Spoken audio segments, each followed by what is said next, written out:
Ricardo y yo llevábamos 18 años casados, 18 años de una vida que yo consideraba normal, cómoda, pero sin grandes lujos. Una vida construida en base a las rutinas compartidas, a las cuentas del banco, a los altibajos que tiene cualquier matrimonio largo. Yo siempre fui la que administraba, la que se aseguraba de que los seguros médicos estuvieran al día, la que recordaba las citas con el dentista y la que organizaba las vacaciones. Él era Ricardo, un hombre encantador cuando quería serlo, carismático con los amigos, pero con una tendencia muy marcada a evitar cualquier cosa que oliera a problema. Yo siempre pensé que era simplemente su carácter, que en nuestra pareja yo era la fuerte y el que necesitaba un poco más de apoyo emocional. Que ciega e ingenua fui. El diagnóstico llegó un martes por la tarde. Recuerdo perfectamente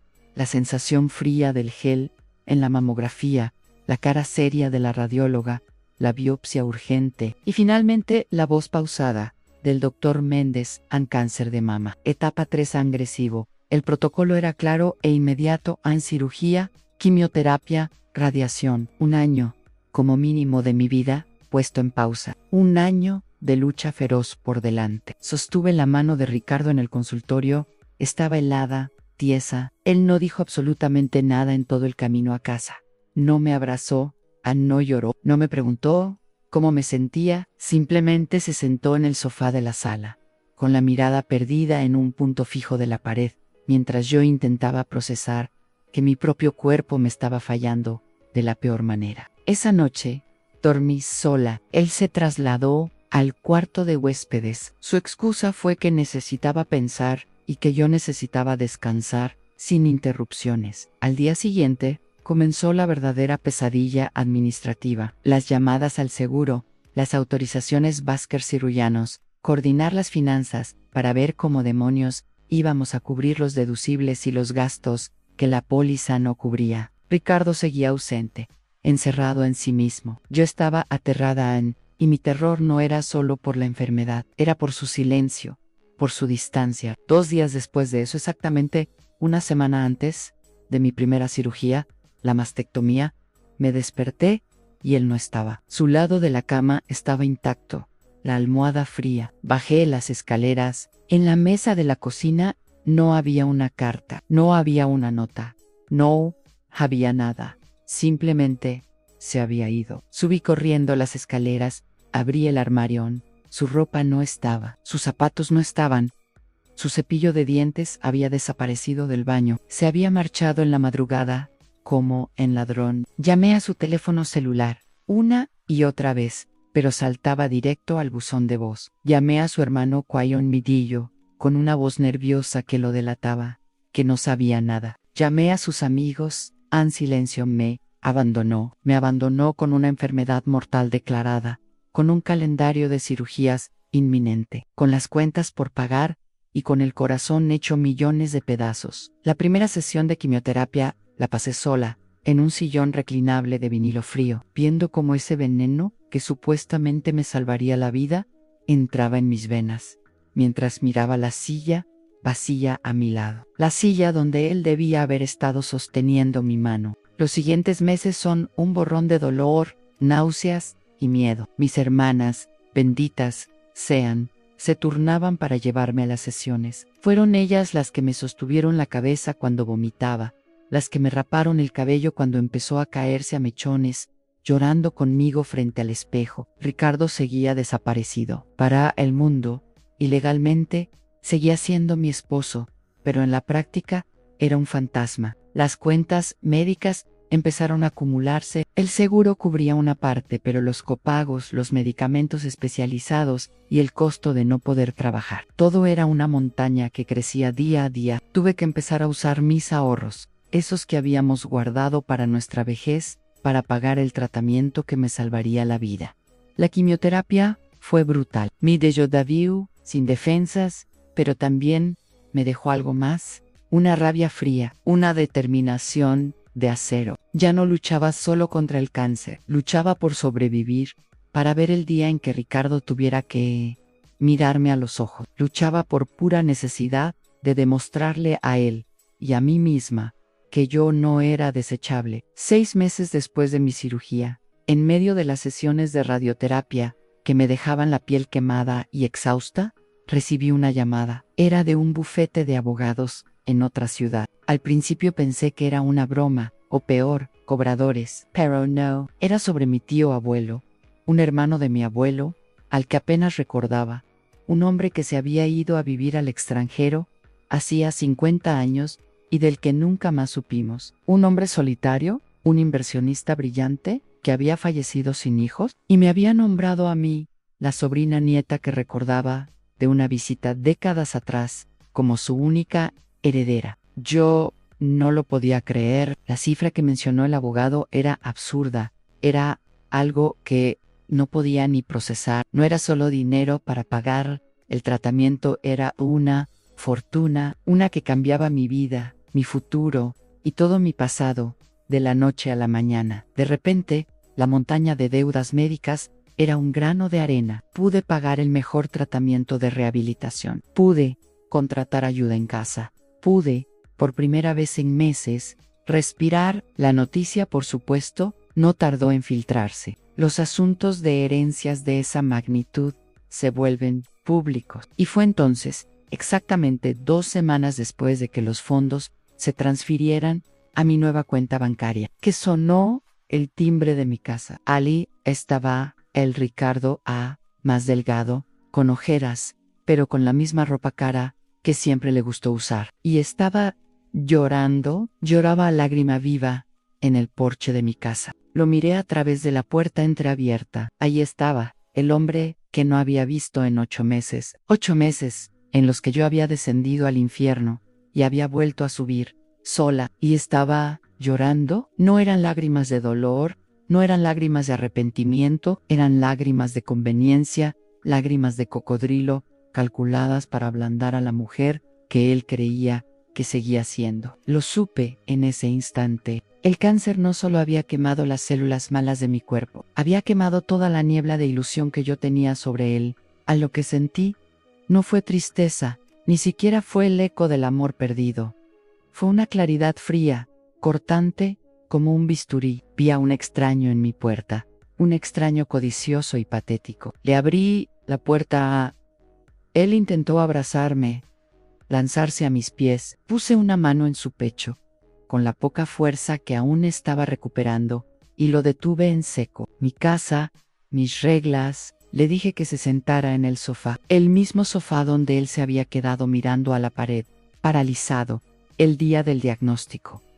Y entonces comenzó el espectáculo. Fue una actuación digna de un premio. Me contó una historia desgarradora. Dijo que el diagnóstico lo había quebrado, que se había sentido un cobarde, un inútil. Dijo que no podía soportar verme sufrir, que había entrado en una depresión tan profunda que tuvo que irse, no para abandonarme, o no, sino para encontrarse a sí mismo, para hacerse fuerte y poder volver a ser el hombre que yo merecía. Me dijo que había estado viviendo en un pequeño cuarto alquilado, trabajando en lo que podía, ahorrando cada centavo para enviármelo. Qué curioso, le dije en voz baja, porque nunca recibí nada. Él saltó ante eso, diciendo que justo estaba a punto de enviarlo, que había estado tan desconectado del mundo que no se había enterado de nada. Y entonces vino la parte crucial de su mentira. Ann dijo que un viejo amigo en común lo había llamado así a unos días, no para hablarle de la herencia, sino para decirle que mi salud había empeorado, que yo estaba en las últimas y que él, sin importar su propia miseria, había tomado el primer autobús para venir a cuidarme en mis últimos días. Mintió mirándome a los ojos. Mintió mientras yo estaba sentada allí, con el cabello creciendo apenas, corto y rizado por la quimio, pero más viva y fuerte que nunca. Dejé que hablara. Dejé que se enredara en su propia telaraña de falsedades. Yo no dije nada, solo lo observé. Observé sus manos inquietas, la forma en que sus ojos miraban de reojo los muebles caros, como calculando su valor. Cuando terminó su monólogo, se arrodilló, tomó mi mano, esa mano que él no había sostenido en meses, y me suplicó perdón. Me equivoqué, mi amor, fui un idiota, pero ahora estoy aquí, Podemos superar esto juntos, podemos empezar de nuevo esa fortuna. Y es el destino que nos da otra oportunidad a nosotros. La palabra nosotros salió de su boca con tanta facilidad, con tanta codicia, que casi me reí. En lugar de eso, retiré mi mano lentamente. Lo miré, y por primera vez, él vio a la nueva mujer, a la mujer que ya no le creía. Ricardo, le dije, estoy muy cansada, necesito tiempo para procesar que estás aquí. En él asintió, creyendo que su actuación había funcionado, que yo estaba débil y confundida. Durante los próximos 3 días, le permití quedarse en el cuarto de huéspedes. Lo vi pasearse por mi casa, la casa que ahora era mía, la casa que mis hermanas habían mantenido limpia. Lo vi hacer llamadas en voz baja, seguramente a bancos, a asesores. Lo vi probándose sus viejos trajes, volviendo a ser el hombre encantador que siempre fue en la superficie. Estaba midiendo las cortinas, estaba planeando nuestro futuro. Y yo también estaba planeando, estaba haciendo mis propias llamadas. Al cuarto Udaya, le dije que tenía una cita con mis nuevos asesores financieros. Le dije que era importante que él, como mi esposo, estuviera presente para que entendiéramos juntos el alcance de nuestro patrimonio. Sus ojos brillaron con una avaricia que ya no se molestaba en ocultar. Se puso su mejor traje, se peinó meticulosamente. Estaba radiante en sí, sentía ganador. Llegamos al imponente edificio de oficinas en el centro. No era una firma de inversiones, era el bufete de abogados más caro y temido de la ciudad. El bufete que yo había contratado la semana anterior. Entramos en la sala de conferencias. Era una habitación grande, con una mesa de caoba pulida, y allí no había asesores financieros sonrientes. Estaba mi abogada, una mujer de cabello plateado y mirada de acero, a quien llamaré la señora Salas Ann, a su lado, un hombre con traje gris, que resultó ser un contador forense, y en la otra silla, un hombre pálido y sudoroso que Ricardo reconoció al instante en su propio abogado de medio pelo, a quien la señora Salas había convocado sin que él lo supiera. Ricardo se detuvo en seco. ¿Qué es esto, Elena? ¿Dónde están los banqueros? Siéntate, Ricardo, le dije con calma, y me senté a la cabecera de la mesa. La señora Salas no perdió el tiempo. Con una voz metódica, fría y precisa, comenzó a exponer los hechos. Primero, presentó una demanda de divorcio por la vía rápida, citando la cláusula de abandono de cónyuge en condición crítica de salud. Un cargo que, en nuestro estado, anulaba casi por completo cualquier derecho sobre los bienes adquiridos posteriormente. Segundo, el contador forense presentó los estados de cuenta de los últimos 9 meses. Demostró con una claridad absoluta cómo Ricardo había vaciado nuestra pequeña cuenta de ahorros conjunta el día que desapareció. Eran apenas $5,000, pero era todo lo que teníamos en común. Lo usó para irse. Tercero, la señora Salas presentó la pila de facturas médicas, todas pagadas en su totalidad por mí, con mis ahorros personales, antes de que llegara la herencia. Y finalmente, presentó la documentación de la herencia, demostrando que fue recibida 8 meses después de la fecha oficial de su abandono. La ley es muy clara, señor Rivera, dijo la señora Salas. Usted no tiene derecho a absolutamente nada. Ricardo se puso morado. Empezó a gritar. Esto es una trampa. Él a mi engano. Soy su esposo. Tengo derechos. Ella estaba enferma.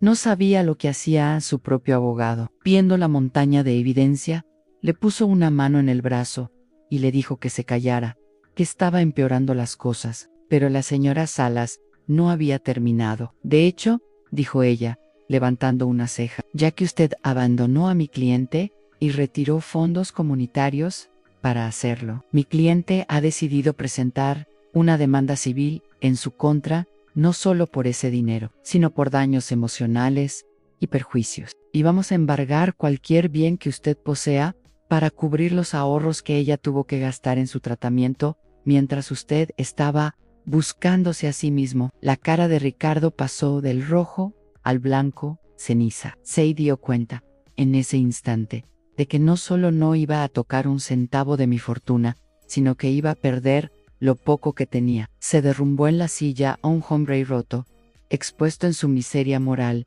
y ahora también financiera. Yo tomé mi bolso, me levanté, miré por última vez al hombre que había sido mi esposo.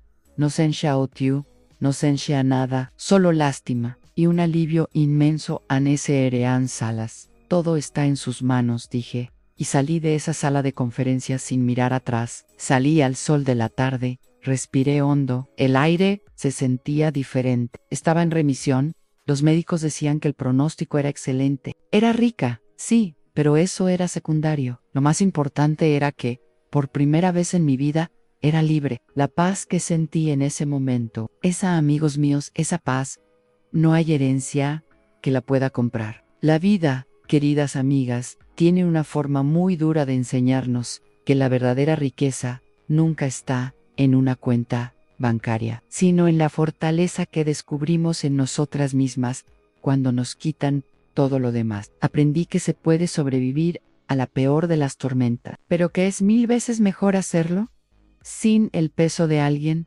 que no está dispuesto a sostener el paraguas contigo. Muchas gracias por acompañarme hoy, por escucharme y por ser parte de esta comunidad. Si estas historias resuenan contigo, si te han tocado el corazón, te invito a suscribirte al canal para que sigamos compartiendo estas experiencias. Que tengan un día maravilloso. Cuídense mucho.